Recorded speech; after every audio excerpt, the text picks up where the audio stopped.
নমস্কার বন্ধুরা, শ্রাবণের পাকঘরে সবাইকে স্বাগত জানাই। আশা করি সবাই ভালো আছো, আমিও ভালো আছি। দোল এসে গেল, দোলের মধ্যে নানা রকম রং খেলা, মিষ্টি খাওয়া তো আছেই। আর এইভাবে বাড়িতে যদি গুজিয়া বানিয়ে নেওয়া যায় তাহলে কিন্তু মন্দ হয় না। তাহলে আমি কীরকম করে গুজিয়া বানাচ্ছি চলো। একদম মুচমুচে গুজিয়া। প্রথমেই নারকেল নিয়ে নিয়েছি, নারকেলগুলো খুব ভালো করে কেটে নেব। এরকম ছুরির সাহায্যে ছোট ছোট করে কেটে নিচ্ছি, সেটাই তোমাদের সঙ্গে শেয়ার করি। বাদাম খোলার মধ্যে নিয়েছি, নিয়ে খুব ভালো করে ভেজে নিয়েছি গ্যাসের জোরটা কমিয়ে দিয়ে, তা না হলে পুড়ে যেতে পারে, খোলাটা ভালোভাবে ছাড়ানো যাবে না। এবারে আমি এখানে নিয়েছি খেজুর, কাজু আর কিশমিশ। এই খেজুর, কাজু, কিশমিশগুলো ছোট ছোট করে কেটে নেব। প্রথমে কড়ার মধ্যে 3 চামচের মতো ঘি দিয়েছি, আর ছোট বাটির 1 বাটি আমি সুজি নিয়েছি। এই সুজিটা খুব ভালো করে কিন্তু ভেজে নিতে হবে, যেন পুড়ে না যায়, এইভাবেই কিন্তু সুজিটা ভেজে নিতে হবে। কড়ার মধ্যে দিয়ে গ্যাসের জোরটা কমিয়ে দিয়ে সুজিটা সুন্দর করে ভেজে নিচ্ছি। দোলের সময় যে কোনো একটু মিষ্টি না হলে ঠিক মজা হয় না। দোল খেলা হচ্ছে অথচ মিষ্টি মুখ করা হচ্ছে না, ঠিক যেন কীরকম একটা মনে হচ্ছে কি নেই। হ্যাঁ জানি, গুজিয়া বানানো একটু শক্ত আছে, অনেক রকম ঝামেলা আছে, কিন্তু সত্যি বলছি কষ্টের মধ্যেই তো আনন্দ খুঁজে পাওয়া যায়। আর কষ্ট করে বানালে সেটা খেতে ভালোও হয়। এবারে একটা থালার মধ্যে 300 গ্রাম ময়দা নিয়েছি পরিমাণ মতো নুন, আর ঘিটা একটু বেশি করেই এখানে লাগবে, যেহেতু ময়ান দিতে হবে। আর খুব ক্রিস্পি না হলে না এই গুজিয়াটা খেতে ভালো লাগে না, সেই জন্য একটু ভালো করেই এটা বানিয়ে নিতে হবে।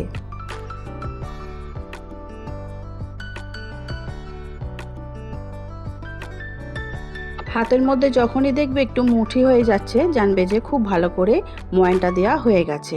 কুসুম কুসুম গরম জল বানিয়ে রেখেছিলাম, সেই গরম জল দিয়ে অল্প অল্প করে ময়দাটা খুব ভালো করে মেখে নিতে হবে।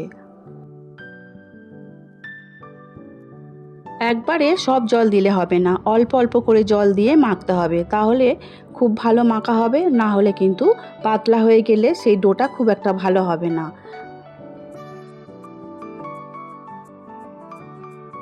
ব্যাস, এখন আমাদের ময়দা কিন্তু খুব ভালো করে মাখা হয়ে গেছে, দেখে বুঝতেই পারছো খুব সুন্দর করে মাখা হয়ে গেছে। এবারে রুটির যেমন লেচি করা হয় ঠিক সেরকম করে লেচি করে নিতে হবে। এখান থেকে যতগুলো সম্ভব হয় লেচি রুটির মতো করে আমি তৈরি করে নিচ্ছি, আর সব কিছু একসঙ্গে গোল করে নেব। যেমনভাবে রুটি বেলা হয় ঠিক সেইভাবেই কিন্তু এবারে পরপর বেলে নিতে হবে। যে সকল বন্ধুরা এই মুহূর্তে ইউটিউব চ্যানেল থেকে আমার ভিডিও দেখছো, যদি ভালো লেগে থাকে লাইক, শেয়ার, সাবস্ক্রাইব করে শ্রাবণীর পাকঘর চ্যানেলের পাশে থেকে যাওয়ার অনুরোধ রইল। পাশে থাকা বেলটা অবশ্যই প্রেস করে দিও, তাতে যখনই নিত্য নতুন রান্না ছাড়বো সবার আগে তোমাদের কাছেই পৌঁছে যাবে। আর ফেসবুক পেজ থেকে দেখছো বন্ধুরা, প্লিজ পেজটিকে ফলো করে দিও। কাজু, কিশমিশ আর খেজুর খুব ভালো করে ছোট ছোট করে কেটে নিয়েছি। এবারে কড়ার মধ্যে আরও একটু ঘি দিলাম। ওই কাজু, কিশমিশ আর বাদাম যেটা আমি একসঙ্গে রেখে দিয়েছিলাম ওগুলোকে সব পরপর ভেজে নেব।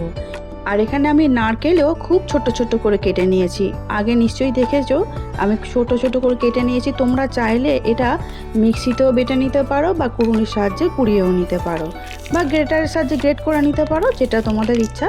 আমি এটা চপার বোর্ডে দিয়ে ভালো করে ছুরির সাহায্যে কেটে নিয়েছি, আর খুব ভালো করে একটু ভেজে নিচ্ছি। দেখো ভাজা হয়েই গেছে, বেশি বেশি ভাজার দরকার নেই, এরকম একটু হালকা করে ভেজে নিলেই হবে।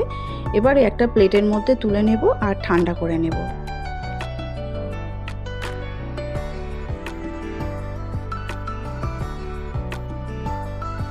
আর আগে থেকে যে সুজি ভেজে রেখেছিলাম সেই ভাজা সুজিটা এর মধ্যে পুরোটাই দিয়ে দিচ্ছি। এবারে ছোট ছোট করে যে খেজুর আমি কেটে রেখেছিলাম সেই খেজুরের টুকরোগুলো এর মধ্যে দিয়ে দেব। তোমরা চাইলে এখানে চিনি গুঁড়ো ইউজ করতে পারো, কারণ আমি এখানে চিনিটা দিচ্ছি না, যেহেতু কাজু, কিশমিশ এই সমস্ত দেওয়া হয়েছে, ওগুলোর একটু মিষ্টি আছে, খেজুরেরও মিষ্টি আছে, সেই জন্য আমি আর এখানে আলাদা করে চিনির ব্যবহারটা করলাম না। চিনির শিরা যেহেতু ব্যবহার করব, আর পুরের ভেতরের মধ্যে চিনিটা দিতে চাইলাম না। তোমরা চাইলে অল্প করে চিনি দিতেই পারো। এদিকে একটা বাটির মধ্যে সাদা তেলের মধ্যে কর্নফ্লাওয়ার গুলে নিলাম। 4-5 চামচ কর্নফ্লাওয়ার দিয়েছি, খুব ভালো করে গুলে নিয়েছি। আর এটা আমি এবারে পরপর যে রুটি বেলবো সেই রুটির মাঝখানে মাঝখানে এই কর্নফ্লাওয়ার আর সাদা তেলের মিশ্রণটা দিতে থাকবো।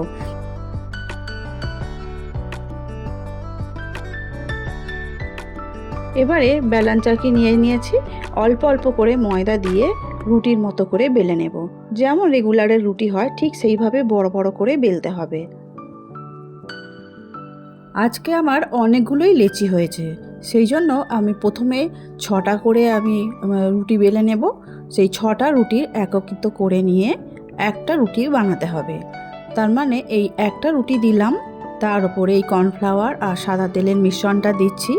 এইভাবে প্রত্যেকবারই কর্নফ্লাওয়ারের মিশ্রণটা লাগাবার পর একটা করে রুটি দেব, আবারও কর্নফ্লাওয়ার আর সাদা তেলের মিশ্রণটা দেবার পরে আবারও একটা রুটি চাপিয়ে দেব। এরকমভাবে পরপর আমি 6টা রুটি দিয়ে একটা মোটা রুটি বানিয়ে নেব। তারপরে এই 6টা রুটির সঙ্গে একসঙ্গে আমি মিশিয়ে নেওয়ার পরে রুটিটা খুব ভালো করে বেলে অনেকটা বড় করে নিতে হবে, যাতে একটু পাতলা মতো হয়ে যায়। কারণ আমি এটাকে একটা রোল বানাবো, তাহলে রোল বানাতে গেলে একটু পাতলা না হলে রোলটা কিন্তু খুব ভালোভাবে হবে না।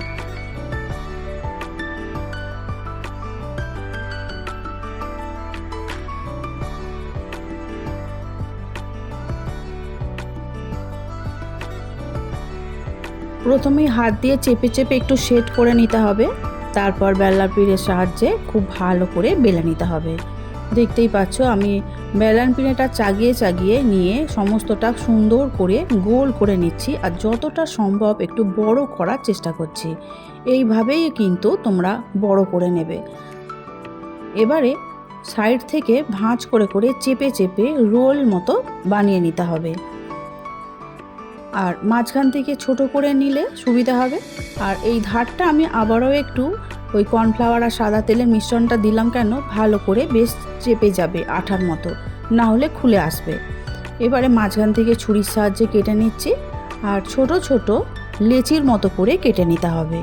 যেমনভাবে লুচির লেচি বানানো হয় ছোট ছোট, ঠিক সেইরকমভাবে ছুরির সাহায্যে একই মাপ করে ছোট ছোট করে কেটে নেব।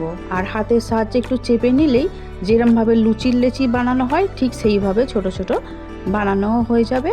আর পাকানোর কোনো দরকার নেই, হাত দিয়ে একটু চাপলেই গোল গোল আকারে হয়ে যাবে। দেখতেই পাচ্ছ খুব সুন্দর একটা সরল গোলের মতো আকার হয়ে যাচ্ছে।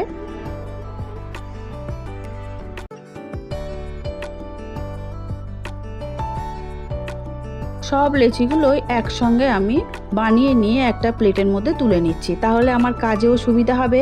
এক ধার থেকে বেলেও নিতে পারবো আর পুরো ভরে নিতে পারবো। আর দেখো আমার সুন্দরভাবে সমস্তগুলো হাতের সাহায্যে একদম একই রকম দেখতে হয়েছে সমস্তগুলোই। আর তৈরি হয়ে গেছে আমাদের পুরের জন্য লেচি রেডি। এবারে বেলে নিতে হবে আমাদের। আবারও অল্প করে কর্নফ্লাওয়ার বা ময়দা যা ইচ্ছা দিতে পারো, দিয়ে একটা লুচির মতো বেলে নিতে হবে। এবারে যে পুর বানিয়ে রেখেছিলাম সেই পুর আমি 1 চামচ কি 1.5 চামচের মতো করে এখানে দিতে থাকবো।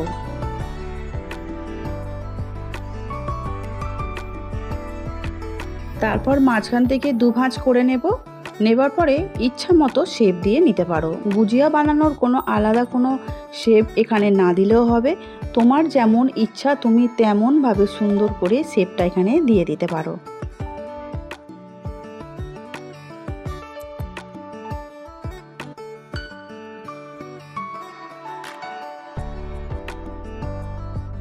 আমি তো এইভাবে বানালাম, আরও অনেক রকমভাবেই আমি বানিয়েছি, তবে একটু একটু করে আমি তোমাদের সঙ্গে সেগুলো শেয়ার করছি।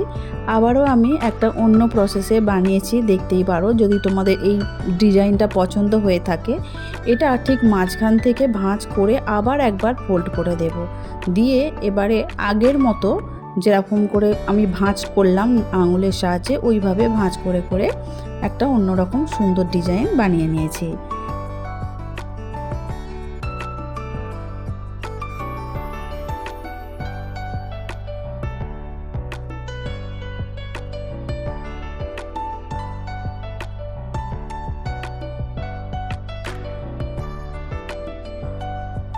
চলো তাহলে আবারও একটা অন্যরকম ডিজাইন বানিয়ে নেওয়া যাক।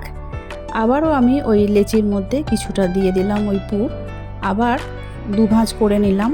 যদি মনে হয় খুলে আসছে তাহলে একটু জল দিয়ে মুখের দিকটা একটু ঘুরিয়ে দিলেই ভালোভাবে চেপে যাবে, তারপরে আবারও একটু ভালো করে চেপে দিলেই জুড়ে যাবে, কোনো অসুবিধা নেই। কাঁটা চামচ দিয়ে আমি আবারও একটা অন্যরকম ডিজাইন করে তোমাদের সঙ্গে দেখিয়ে দিচ্ছি। আমার এই গুজিয়ার ডিজাইনগুলো তোমাদের কেমন লেগেছে অবশ্যই কিন্তু কমেন্ট করে জানাবে। আমি আবারও বলছি বন্ধুরা, তোমরা তোমাদের পছন্দ মতো অবশ্যই ডিজাইন করে নিও।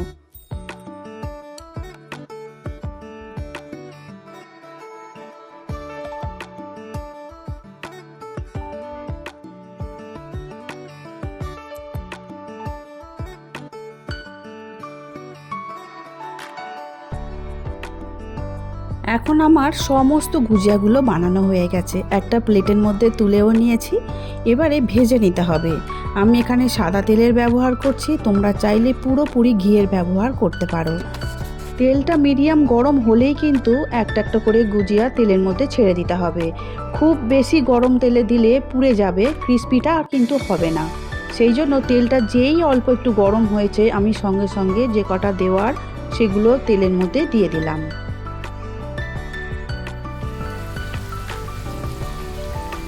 গ্যাসের জোরটা মিডিয়ামই করে রেখে দিয়েছি, আর খুব ভালো করে ফুটে ওঠার পরে আস্তে আস্তে কিন্তু উল্টে দিতে হবে, সঙ্গে সঙ্গে উল্টালে কিন্তু হবে না। আস্তে আস্তে 2 মিনিট ভাজার পর তারপরে উল্টালে কালারটা খুব সুন্দর হয়ে আসবে। এখন দেখে নিশ্চয়ই বুঝতে পারছো গুজিয়ার কালারগুলো সম্পূর্ণরূপে চেঞ্জ হয়ে গেছে, আর খুব সোনালি কালারও হয়ে খুব সুন্দর দেখতেও হয়েছে। এবারে একটা একটা করে আমি তুলে নেব। বাকি যে গুজিয়াগুলো রেডি করা ছিল সেগুলো তেলের মধ্যে একটা একটা করে ছেড়ে দেব।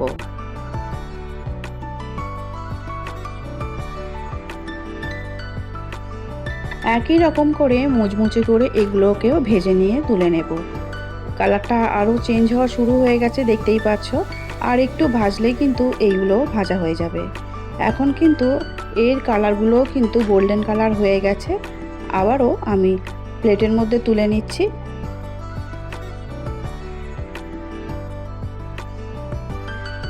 এখন আমার সবগুলো গুজিয়া খুব সুন্দর করে ভাজা হয়ে গেছে।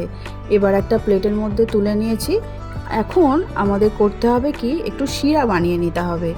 ওদিকে গ্যাসের মধ্যে আমি অল্প জল দিয়েই দিয়েছি, জলটা গরম হয়েই এসেছে। তাতে দিয়ে দিলাম 1 কাপের মতো একটু চিনি। এই চিনিটা খুব ভালো করে গুলিয়ে নিতে হবে, আর যাতে একদম চটচটে শিরা করার কোনো দরকার নেই, একটু ভালো করে ঘন হয়ে আসবে তাহলেই কিন্তু হবে। জলটা একটু ছোট করে নিতে হবে। আমার কাছে একটু গোলাপ ফুলের পাপড়ি ছিল, সেটাই দিয়ে দিয়েছি। অবশ্যই বাড়ির গোলাপ ফুল, গোলাপ ফুলের গন্ধটা খুব ভালো লাগে পাপড়ির, সেই জন্যই আমি এখানে দিলাম। চিনি শিরাটা আমি অল্প অল্প করে দিয়ে দিচ্ছি গুজিয়ার ওপরে। হোলির স্পেশাল গুজিয়া আমাদের একদম রেডি হয়ে গেছে।